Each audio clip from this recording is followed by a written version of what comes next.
샬롬. 오늘도 이 새벽에 하나님을 예배하기 위해 자리에 모이신 성도님들을 환영하고 축복합니다. 오늘 하나님이 우리에게 주시는 말씀은 다니엘 8장 15절부터 27절까지의 말씀입니다. 제가 봉독하겠습니다.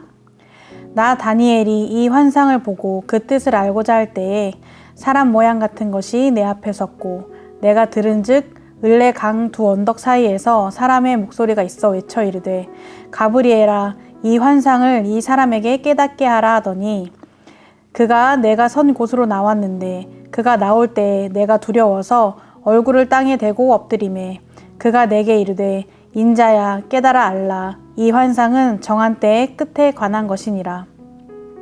그가 내게 말할 때 내가 얼굴을 땅에 대고 엎드려 깊이 잠들매 그가 나를 어루만져서 일으켜 세우며 이르되 진노하시는 때가 마친 후에 될 일을 내가 내게 알게 하리니 이 환상은 정한 때의 끝에 관한 것임이라.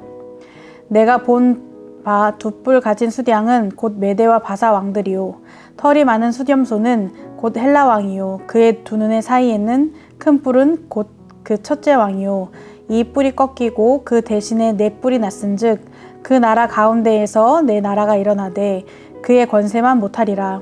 이 내 나라 마지막 때에 반역자들이 가득할 즈음에 한 왕이 일어나리니 그 얼굴은 뻔뻔하며 속임수에 능하며 그 권세가 강할 것이나 자기의 힘으로 말미암은 것이 아니며 그가 장차 놀랍게 파괴 행위를 하고 자의로 행하여 형통하며 강한 자들과 거룩한 백성을 멸하리라. 그가 꾀를 베풀어 제 손으로 속임수를 행하고 마음에 스스로 큰 채하며 또 평화로운 때에 많은 무리를 멸하며 또 스스로 서서 만왕의 왕을 대적할 것이나 그가 사람의 손으로 말미암지 아니하고 깨지리라. 이미 말한 바 주야에 대한 환상은 확실하니 너는 그 환상을 간직하라. 이는 여러 날 후의 일임이라 하더라. 이에 나 다니엘이 지쳐서 여러 날 앓다가 일어나서 왕의 일을 보았느니라. 내가 그 환상으로 말미암아 놀랐고 그 뜻을 깨닫는 사람도 없었느니라. 굽이굽이 산길을 달리다 보면 꼭 마주하게 되는 통로가 있습니다. 바로 터널입니다. 터널은 이동 시간을 단축하기 위해 길 사이에 있는 산에 큰 구멍을 뚫어서 만듭니다. 세계적으로 많은 터널이 있는데 이 터널들의 공통점은 무엇일까요? 바로 끝이 있다는 것입니다. 모든 터널은 끝이 있습니다. 세계에서 가장 긴 터널이 스위스에 있는데 길이가 무려 약 57km라고 합니다. 이 긴 터널에도 끝이 있습니다. 끝이 없는 터널은 없습니다. 어렸을 때 차만 타면 했던 게임이 있었습니다. 터널을 통과할 때 숨을 참는 게임입니다. 터널이 끝날 때까지 숨을 참으면 이기는 게임이었습니다. 어렸을 때 동생과 자주 했었는데 그때마다 숨은 차오르는데 터널이 언제 끝나나 빨리 끝났으면 좋겠다고 생각했었습니다. 또 터널에 들어가면 갑자기 어두워진 주변을 보다가 터널 끝에 찾아오는 눈부신 햇살에 눈살을 찌푸리게 되는 상황에 갑자기 밝아져 눈이 아프면서도 그 밝음이 싫지는 않은 그런 경험을 다들 해보셨을 것입니다. 이처럼 언제 이 어두운 터널이 끝날까 생각하며 그 터널을 열심히 통과하다 보면 어느새 우리는 터널의 끝에 와 있게 됩니다. 오늘 말씀도 보면 앞으로 마주하게 될 긴 어둠의 터널 같은 시간에 대해서 그리고 그 터널의 끝에 대해서 말씀하고 있습니다. 오늘 본문 말씀은 8장 앞부분에 나오는 다니엘이 본 환상에 대한 해석으로 이루어져 있습니다. 앞서 다니엘은 두 뿔 가진 수량과 큰 뿔 가진 수렴소에 대한 환상을 보았습니다. 그리고 그 뜻을 알고자 할 때 천사 가브리엘이 다니엘에게 나타나 그가 본 환상에 대해서 해석을 해 주었습니다. 20절부터 환상에 대한 해석이 시작되는데 이 환상은 진노의 마지막 때에 속한 것임을 강조하고 있습니다. 환상 속에 등장하는 두 뿔 가진 수량은 곧 메대와 바사 왕들을 나타내고 큰 뿔을 가진 수렴소는 헬라 왕을 나타내고 있습니다.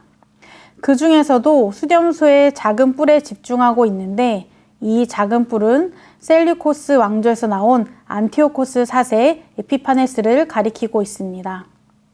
본문 23절에 보면 이 내 나라 마지막 때에 반역자들이 가득할 즈음에 한 왕이 일어나리니 그 얼굴은 뻔뻔하며 속임수에 능하며 라고 나와 있습니다. 다른 왕들보다 뒤늦게 등장하지만 그만큼 파급력이 있어서 가장 강조되고 있는 이 왕은 세계사적으로는 대단한 인물이 아니지만 예루살렘 입장에서는 잊을 수 없는 왕입니다. 본문 24절과 25절 말씀을 보면 그가 장차 놀랍게 파괴 행위를 하고 자의로 행하며 형통하며 강한 자들과 거룩한 백성을 멸하리라. 그가 꾀를 베풀어 제 손으로 속임수를 행하고 마음에 스스로 큰 채하며 또 평화로운 때에 많은 무리를 멸하며 또 스스로 서서 만왕의 왕을 대적할 것이나 라고 나와 있습니다. 유다와 예루살렘의 경건한 자들의 눈에 그의 통치는 재앙이었습니다. 이 시대는 반역자들이 가득했고 경건한 유대인들을 박해하는 자들로 세상이 멸망하는 마지막 때였습니다. 그야말로 한 치 앞도 보이지 않는 정말 새까맣고 어두운 터널 속에 있는 절망적인 상황이었습니다. 우리가 살아가는 이 세상을 비교하여 보았을 때 그리스도인들을 대놓고 박해하고 멸망시키려는 안티오코스 4세 같은 사람은 없습니다. 그러나 그 시대에 못지않게 영적으로 굉장히 어두운 터널 속에 있습니다. 대대적으로 그리스도인들과 교회를 핍박하는 시대는 아니고 목숨 걸고 신앙생활을 해야 하는 상황도 아니지만 어쩌면 더 쉽게 악에 무너지고 아무렇지 않게 어느샌가 나도 모르게 하나님을 떠나 있는 현실을 마주하게 되는 시대입니다. 코로나 이후로 많은 그리스도인들이 신앙생활을 멈추었고 회복하기 힘든 상황 속에 있습니다. 자기 중심적인 세상에서 내가 좋으면 좋은 거고 내가 맞으면 맞는 거고 다양성이 존중받으면서 그 범위가 넓어져 하나님이 정하신 규칙과 그 진리를 벗어나는 일들이 아무렇지 않게 일어나고 있으며 오히려 진리를 진리라고 주장하면 이상한 사람으로 내몰리고 배척당하는 일이 아무렇지 않게 일어나고 있습니다. 물론 그리스도인들이 본이 되지 못한 삶으로 인해 우리가 스스로 만든 영적인 어두운 터널도 있습니다. 이 부분은 분명히 우리가 회개해야 할 부분입니다. 그러나 시대가 변화하고 발전하는 만큼 죄악도 우리를 무너뜨리려 하는 사단의 계략도 날로 발전하고 있음을 결코 무시해서는 안 됩니다. 가랑비에 옷 젖는 것처럼 사단은 지금도 우리를 온갖 술수로 우리가 알아채지 못하게 조금씩 젖게 만들고 있습니다. 헛된 평안으로 하나님을 찾지 않게 만들고 그러다가 시련을 마주했을 때 하나님을 원망하게 만들고 그저 지금 평안한 삶에 안주하게 만듭니다. 때로는 극심한 고난으로 하나님을 떠나게 만들기도 합니다. 끝이 없을 것 같은 고난으로 고통으로 우리를 괴롭힙니다. 이 세상의 헛된 진리가 우리를 어두운 터널 속에 가두고 있습니다.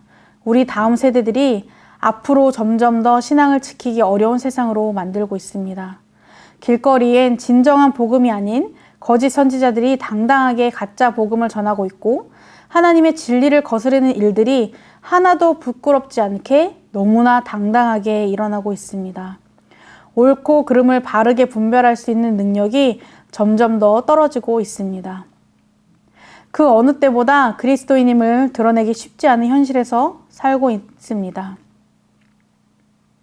끝이 보이지 않는 터널 속에서 밝은 빛을 기대하기보다 점점 더 어두워지는 상황을 마주하고 있는 것입니다. 그럴수록 우리는 절대 영원히 변하지 않는 진리를 붙들어야 합니다. 그 진리가 우리를 지켜줄 것입니다. 그 진리가 우리를 터널 끝으로 인도해 줄 것입니다. 사단도 결국 하나님의 주권 아래 있습니다. 다시 본문 말씀 24절 시작과 25절 끝을 보면 그 권세가 강할 것이나 자기의 힘으로 말미암은 것이 아니며 그가 사람의 손으로 말미암지 아니하고 깨지리라 라고 말씀하고 있습니다. 그는 강한 힘이 자기 스스로 힘인 줄 알았으나 그 또한 하나님 주권 아래에 있었습니다. 하나님이 허락하신 범위 안에서 자신이 가장 큰 채하며 권력을 휘둘렀던 것입니다. 주제 모르고 날뛰다가 결국 그는 만왕의 왕이신 하나님께 대적하려고도 하였습니다. 그 결과는 하나님 손에 의해 끝이 났습니다. 사단도 하나님 앞에서는 별 수 없습니다. 결국 하나님은 우리를 그 고통 속에서 건져내 주실 것입니다. 끝나지 않을 것 같은 터널 속에서 끝을 마주하게 하실 것입니다. 아무리 강한 권세라도 하나님이 허용하신 것이 아니면 설 수 없고 하나님이 거두시면 사라질 것입니다. 하나님은 우리에게 영원한 고난을 주지 않으십니다. 반드시 끝이 있습니다. 하나님의 허락 안에 사단이 욥을 시험했을 때도 그 고난은 영원하지 않았습니다. 끝이 있었고 그 끝엔 더 큰 축복이 있었습니다. 우리의 삶도 마찬가지입니다. 마지막 때를 준비해야 하는 지금 이 시대가 마냥 행복하지만은 않을 것입니다. 아무것도 보이지 않고 희망이 없어 보이고 그런 시대입니다. 옳고 그름의 분별력을 잃어버리고 무분별한 유혹에 더 쉽게 무너지게 만드는 시대입니다. 어두운 터널 속에 우리를 가두고 이 터널이 영원히 끝나지 않을 것처럼 우리를 초조하게 만들기도 합니다. 그래서 영적으로 더 치열하게 싸워야 합니다.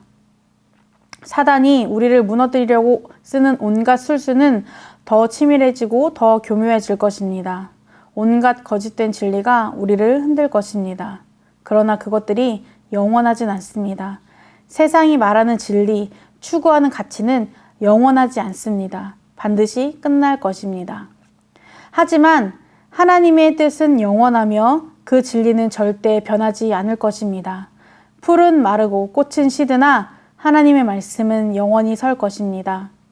그 말씀을 붙들고 나아갈 때 끝나지 않을 것 같은 한 치 앞도 안 보이는 터널의 끝을 마주하게 되어 하나님이 허락하신 눈부신 빛을 마주하게 될 것입니다.